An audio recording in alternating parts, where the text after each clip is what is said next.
नमस्कार मंडळी, कसे आहात? स्वागत आहे तुमचं पुन्हा एकदा पीक पाणी या प्लॅटफॉर्ममध्ये.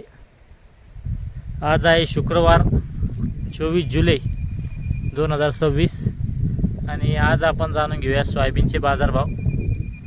त्या अगोदर आपल्या चॅनलवर नवीन असाल तर शेतकरी बांधवांना आपल्या चॅनलला सबस्क्राईब करा, लाईक करा, फॉलो करा. उद्या जालना बाजार समिती बंद आहे.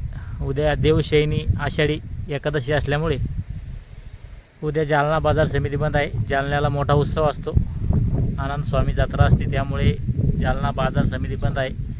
दरवर्षी बंद असते, याची सर्व शेतकरी बांधवांनी नोंद घ्यावी. आज आपण जाणून घेऊया सोयाबीनचे बाजारभाव. आज सध्या सोयाबीनची आवक कमी आहे बाजार समितीमध्ये. 400-500 क्विंटलची आवक आहे, समजा 400 क्विंटलच्या आतमध्ये. आणि कालच्यापेक्षा थोडे बाजारभाव सुधारलेले आहे. खाली म्हणजे जो माल आहे 6000 ते 6300 रुपये आणि वरमध्ये सुपर माल विकू राहिला 7200 रुपये. आणि जो रेग्युलर माल आहे तो काल जो विकला आपला 7050, त्यामध्ये जवळपास 100 रुपयाची आज वाढ झालेली आहे. तो माल आज विकू राहिला 7100 ते 7150. जवळपास या ठिकाणी 100 रुपयाची कालच्यापेक्षा सोयाबीनमध्ये वाढ झालेली आहे. हे होते आजचे सोयाबीनचे बाजारभाव. उद्या बाजार समिती बंद राहणार आहे. चालतं, थोडक्यात आपण माहितीच्या आधारे जाणून घेतले सोयाबीनचे बाजारभाव.